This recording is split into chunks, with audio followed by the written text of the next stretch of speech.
Sir. Ito na. Ako na yan, sir. Ganda ng mangga, no? Sir Carlos, good morning po. Oh, good morning. Kamusta kayo? Good morning po, Sir Carlos. Minggoy, may mga bigating bisita kayo. Oo nga. Ha? Sino? Ay. Hindi namin kilala eh. Basta nakita namin, kausap ni Aris yung babae. Minggoy, may kasamang bodyguards yung babae. Oo. Ano, Minggoy, okay ka lang? Shit, parang may problema po eh. Sige, samahan na kita. May mga bodyguard daw eh. Sasama din kami. Alam niyo na, baka kailangan ng backup ni Isa. Hailey, can we talk? Kanina mo pa ako. What is your problem? Why don't you ask yourself why? Don't act like you don't know the reason. Will you stop acting so immature? Wow. Ako pa yung immature? Sino ba sa ating dalawa ang sumugod sa bahay ng boyfriend ko at nakipag-away sa nanay dahil ayaw mo lang ng relationship namin? Do you know how 90s teleserye that sounds? Look at you. You look so modern yet ang luma mo mag-isip. Huwag mo nga akong kausapin ng ganyan. And just so you know, nangyayari pa rin yan ngayon. I don't care if that happens to other people. That's their lives. This is mine. And what's so wrong about a girl like me falling in love with a guy like him? Hailey, magkaiba kayo ng status, ng lifestyle, ng mindset. You were destined for greater things. You're gonna be some big film director one day, and hindi makakahabol sa level mo ang isang poor farmer. I'm just trying to save you from wasting your time with that boy. Well, fine. I guess that makes us even. Because you wasted your time chasing some guy na ayaw sa'yo. But Ate Venus, do you know the difference between your situation and mine? It's that we actually love each other. Below the belt na yan, Hailey, ah. Ma'am Venus, hindi naman sa kinakampihan ko si Hailey. Pero hayaan mo na yung bata. At least, isa sa inyo, happy ang puso. Ah! Excuse me po? Sino ka?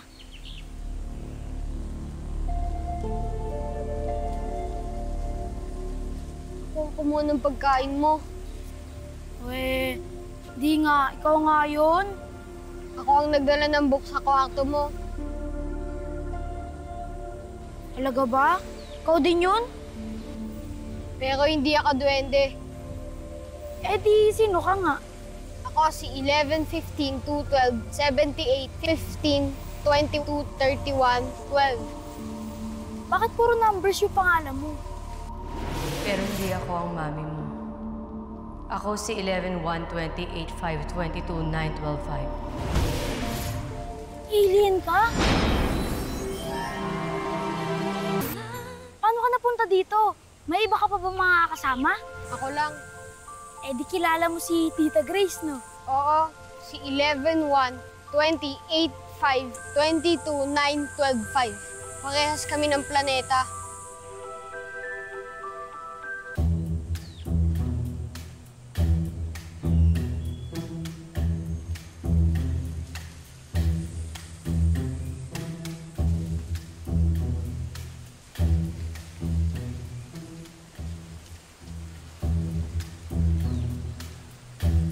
Sandali, huwag mo ako gayahin.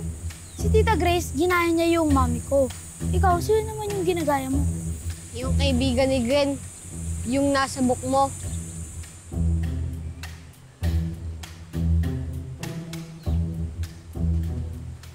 Sabi ko na eh.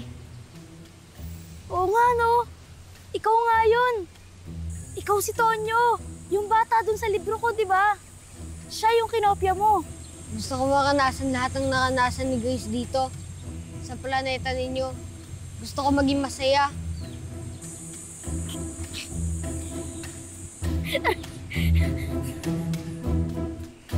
Teka, sandali, ano ba?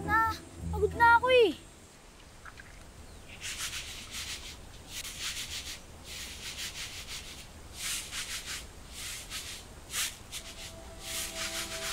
Oh, saan lakad mo? Nadaan lang po ako sa farm. Nay, may extra po ba kayo dyan? Kailangan lang po akong bilhin. Aris, huwag na tayo maglakuhan. Saan mo talaga punta mo? Bakit kailangan mo ng pera?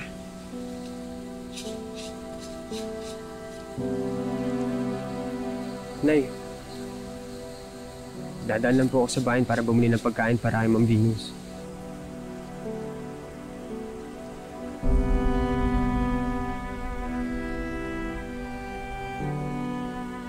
Nay, ginagawa ko po ito para kay Hailey. Mahal ko siya. Alam ko. Sa totoo lang, anak, gusto ko rin naman si Hailey para sa'yo eh. Pero para sa ikatatahimik nating lahat, iwasan mo na si Hailey. Bakit, Nay? Dahil mahirap lang tayo? Aris, makinig ka nga sa akin. Sa pelikula lamang nangyayari mga yan, na ang mga mayayaman ay nakakatuluyan ang mga mahihirap na katulad natin. Alam mo kung bakit? Kasi, fantasy lang yun. Hindi yun totoo. Walang ganon. Bihira. Huwag kami ni Hailey sa bihira. Anak, hindi ka ba nakikinig? Ikaw dapat ang mas nakakaintindi sa mga ganitong sitwasyon. Anak, alam mo kung anong pinagdaanan ng isang mahirap na katulad ko sa pamilya ng tatay mo. Ayokong mangyari sa'yo yun. Ayokong matulad ka sa akin. Gusto ko rin main love. Paano ba yun? Alam mo, matagal na proseso pa yun. Tsaka tingnan mo, masyado ka pang bata para ma-inlove, no? Gusto ko magka-best friend. Pwede bang ikaw na lang din? Oo naman. Pero teka, paano mo nalaman lahat yun? Di ako sumama sa mga kasama namin pa uwi ng NC8. Dahil gusto ko malaman ang buhay ni 11-1-28-5-22-9-12-5. Bilang tao. At kung bakit gusto niya pa magtagal ng ilang araw dito. Ngayon, naiintindihan ko na. Doy, andyan na yung daddy mo, pati si Tita Grace mo. Pumasok ka na. Opo, Yaya, ito na po! Halika na. Kailangan malaman, Tita Grace, na nandito ka.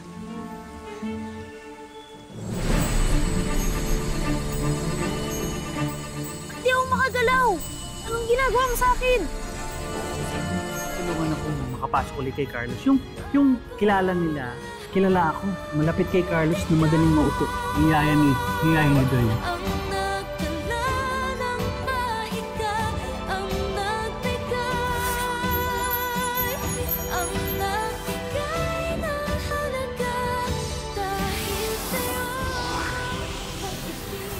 Maglaro tayo ng luksong baka o kaya gumawa tayo ng saranggola. Isa-isa muna. Gawa muna tayo ng saranggola, no? Tara. Eto.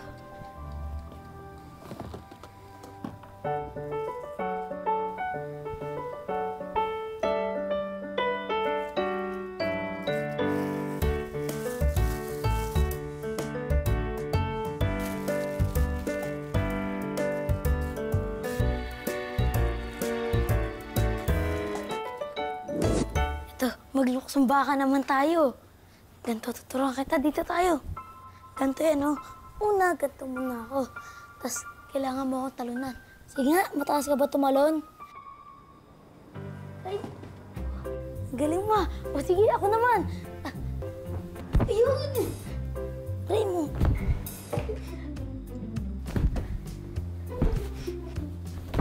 Day! Day! Day! Ah! Sino kalaro? Ha? Anong may kalaro po? Ako lang po mag-isa dito, no? Hindi, meron akong naririnig na ibang boses eh. Sino yun? Ah! Yung tablet ko yun na, kuya. Kasi masyadong malakas yung volume niya, kaya... May ibang tao dito, narinig ko kanina. Wala, Hindi ikaw yun eh. ako lang po mag-isa dito. Parang dito eh. Ang baho! Ikaw yan, o Rasputin. Ba't dito ka pa naglabas ng deadly weapon mo? Baho! Ang sakit talaga ng tiyan ko eh. Babalik ako dito ha, mag-round 3 lang ako. Babalik ako. Baho pa rin? Ang baho.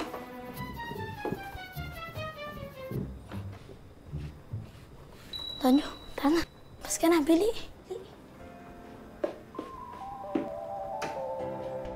Bakit gaman yung amoy niya? Kasi masama yung tiyan ni Kuya Sputnik ngayon eh.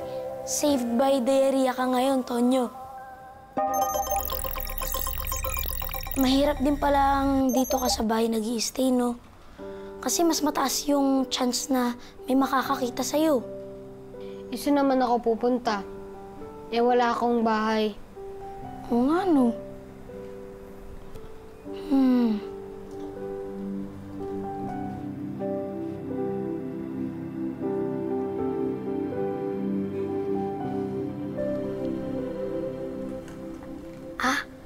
Alam ko na. May naisip akong plano.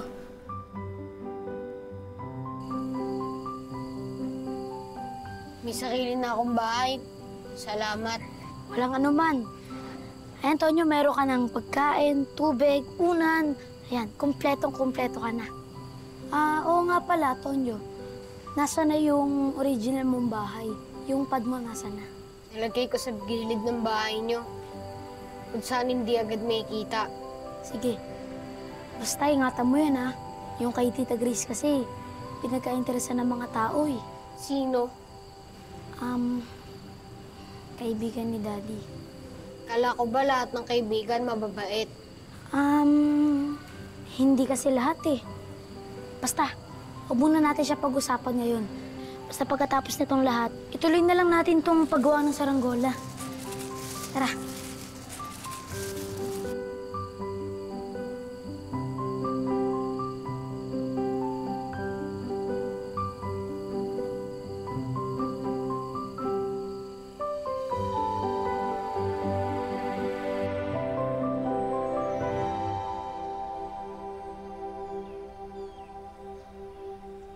Marites!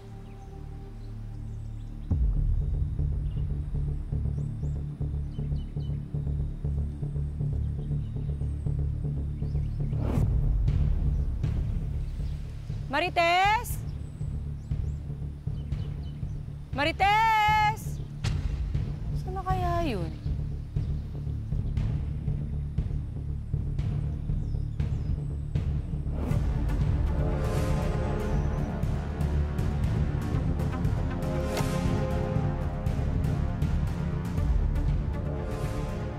Marites?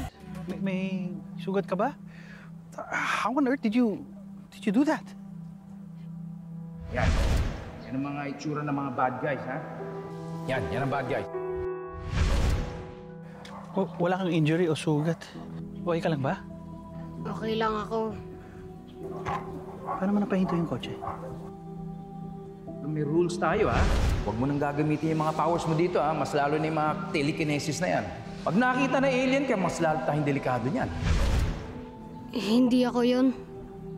Alam mo, dapat pa-check natin kung ano para lang for peace of mind. Para lang okay ka, para wala talagang sugat. Hindi na. Okay lang ako. Sino ba kasama mo? Saan ang mga magulang mo? You know what? Mabuti pa, hatid na lang kita sa bahay mo. Saan ka ba nakatira? Huwag kang mag-alala. Hindi kita sasaktan. Wala akong masamang gagawin sa'yo.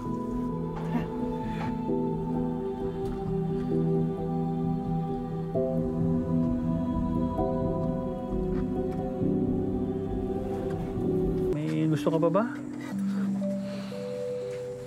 Okay lang talaga ako. Sige, pagkatapos mo natid na talaga kita. Bakit ba ayaw mo sabihin ko saan ka nakatira? Kasi sabi nila Doy, at saka ni Tito Carlos, bad ka daw. Kilala mo si Nadoy? Ano pangalan mo? Wala naman sinabi. Na bago sabihin yung pangalan. Tonyo. Tonyo, alam mo, hindi naman talaga ako masamang tao. Hindi lang nila talaga naiintindihan na may mga bagay ako na kailangan gawin. Kung nakapanakit man ako, it's because These people, they won't help me. Pero huwag ka matakot sa akin. Sige na. Uuwi na ako. Teka, paano ka uwi? Maglalakad ka lang? Hatid na kita. Hindi na. Okay na talaga ako. Sandali. Bakit ka ba iwas ng iwas? Bitawan niyo ako. Ayoko sumama sa inyo.